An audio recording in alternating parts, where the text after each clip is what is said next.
నాన్న నీ గుండె పైన నడక నేర్చుకున్నానని,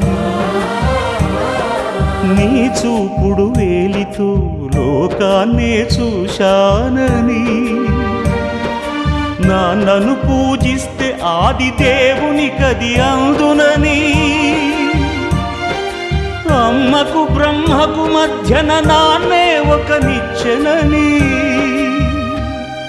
తెలియనైతి తండ్రి, ఎరుగనైతి నాన్న. నాన్నంటే నడిచే దేవాలయమని మరచితిని, ఆత్మజ్యోతి చేతుల ఆపివేసుకుంటిని.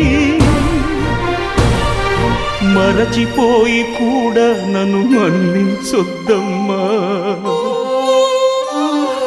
కలనైనా నన్ను కరుణించ